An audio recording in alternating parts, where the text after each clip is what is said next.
मी गणेश साखरे गन्ना काफन्ना यूट्यूब चॅनलमध्ये सर्वांचं स्वागत। आज आपण जो व्हिडिओ घेत आहे, भारतातील न्यायव्यवस्था ही केंद्र सरकारची कटपुतली बनलेली आहे का? कारण उद्याचा जो निकाल लागत आहे, राम मंदिराचा निकाल लागला त्यावेळेला बीजेपीने मीडियावर अशा पद्धतीने दाखवलं की जसं की राम मंदिराचा निकाल हा मोदीजीने लावला, म्हणजे मोदीजीच्या म्हटल्यानुसार लागला, अशातला त्यांचा तिथे भावार्थ निघत होता। तसंच आपण या प्रकरणाकडे पाहू। अरुणाचल प्रदेशमध्ये सेम स्थिती अशीच होती आणि ते सरकार न्यायालयाने निर्वाळा दिल्यानंतर ते सरकार बरखास्त झालं।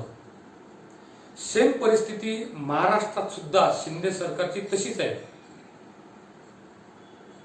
पण आज परिस्थिती अशी निर्माण आहे की जसा राज्यपाल हा बीजेपीचा कठपुतली बनलेला आहे। याची उदाहरण द्यायची असले, विधान परिषदेचे जे 12 आमदार असतात राज्यपाल नियुक्त, ज्यामध्ये खेळाडू, संगीत असे काही क्षेत्र असतात, त्यामध्ये जे आमदार जातात, त्या आमदाराची निवड 2.5 वर्षात या कोश्यारी राज्यपालाने केलेली।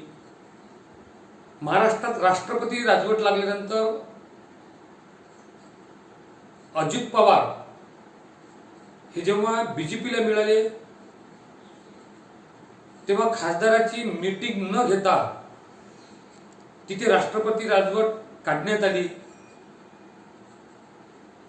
असे अनेक प्रकरण देता येतील। त्यानंतर जेव्हा उद्धवजी ठाकरे हे मुख्यमंत्री पदाची शपथ त्यांनी शिवाजी पार्कवर घेतली, तेव्हा त्यामधल्या काही मंत्र्यांनी शपथ घेताना कोणी त्यांचे आपापले ज्यांचे गुरु असतात त्यांचे नाव घेतले, त्यावेळेस त्यांनी टोकलं।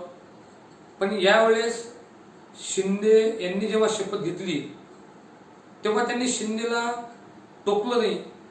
असे अनेक प्रकार आहेत। त्यानंतर सभापती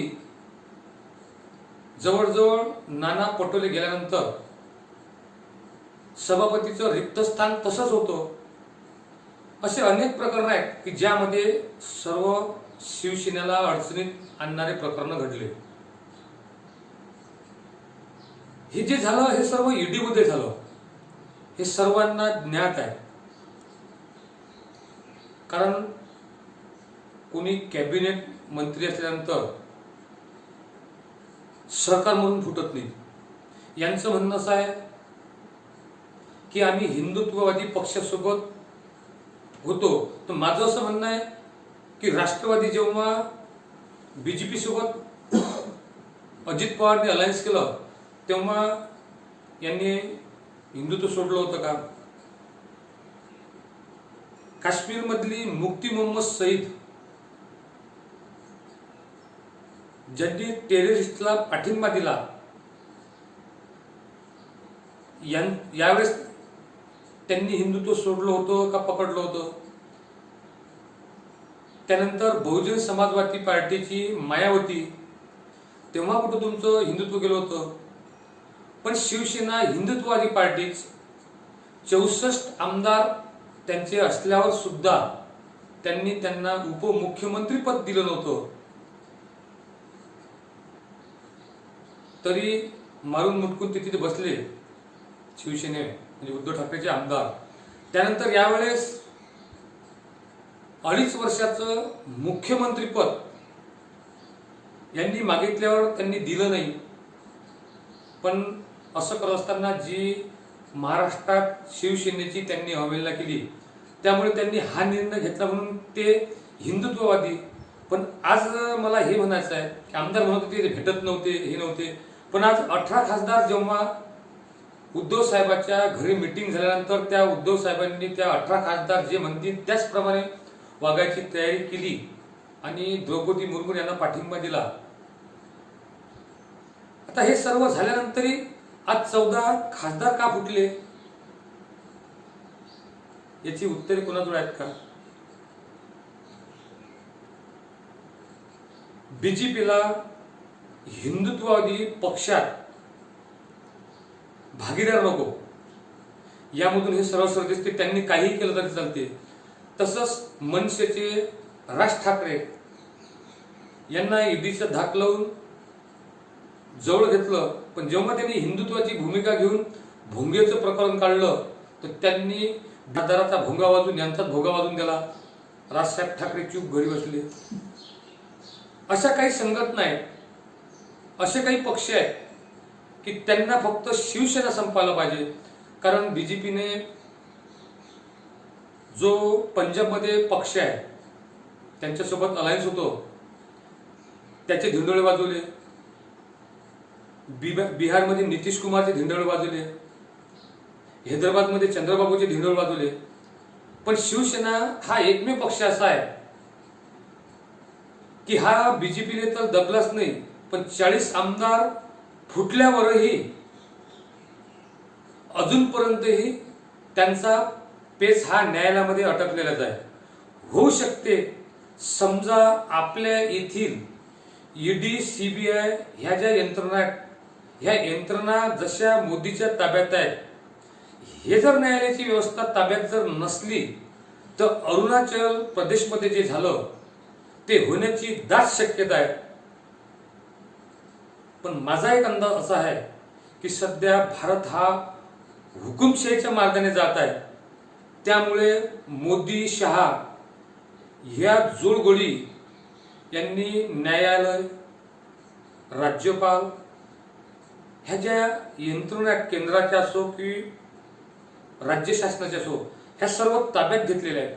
ह्या सर्व गोष्टीचा जेव्हा आपण विचार करतो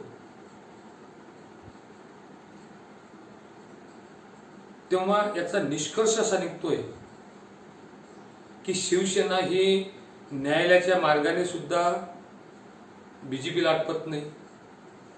त्यानंतर शिवसेना यांचे जे मत आहेत त्याला शिवसेनेच्या जे बाकीच्या पक्षात कार्यकर्ता म्हणून आपण त्या लोकांना म्हणतो, पण शिवसेना ही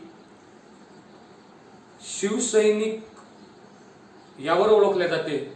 आणि तो शिवसैनिक एवढा कट्टर आहे की आतापर्यंत 4दा विभाजन केल्यावर सुद्धा शिवसेना ही कमजोर झाली, पण प्रत्येक वेळेस तिने फिनिक्स पक्षाप्रमाणे झेप घेतली.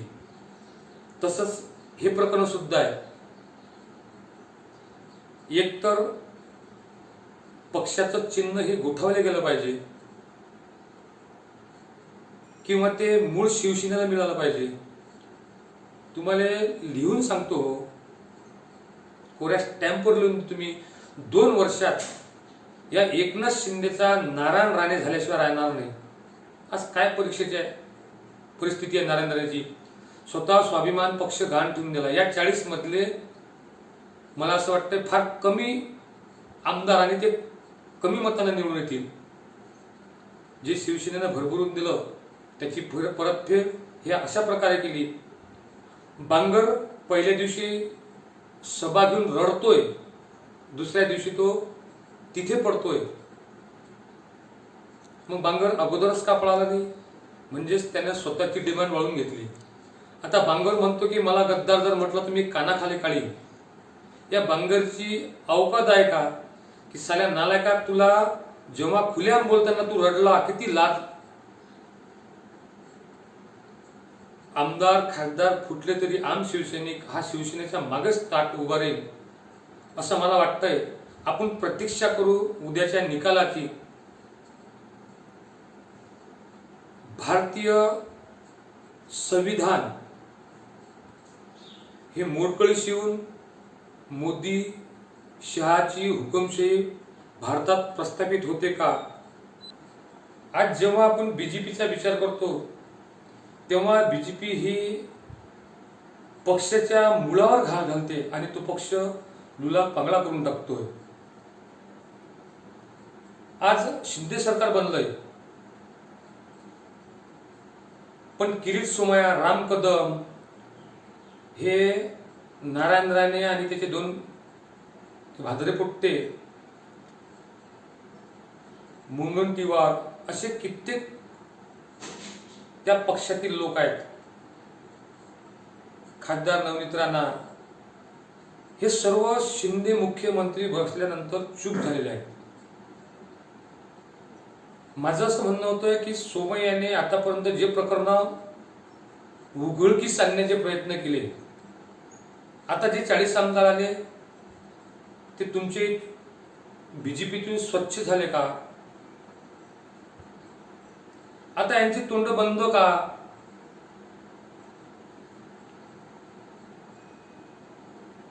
हा प्रश्न तिथे उपस्थित होतो. त्यानंतर पहिल्यांदा हे बीजेपीला म्हणत होते की हा शिवसेनेचा आंतरिक मामला आहे. मग हा जर आंतरिक मामला असेल तर जिथे जिथे हे आमदार पोचले तिथे तिथे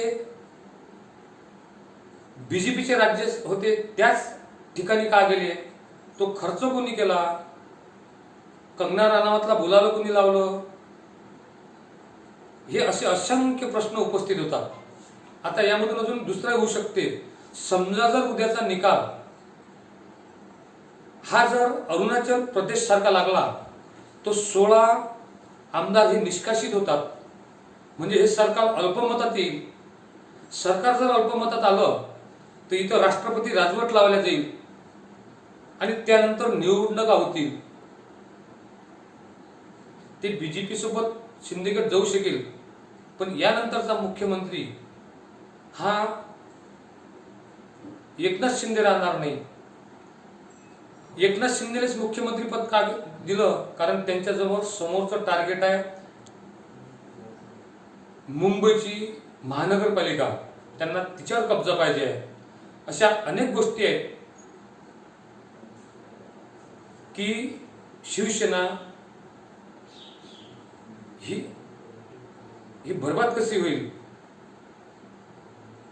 या पक्षाचा तोडमोड कसा होईल, तो आपल्या पायापाशी कसा येईल, या विवेचनेत बीजेपी जे कृत्य आहे ते बोगस करीत आहे असं मला तरी वाटते.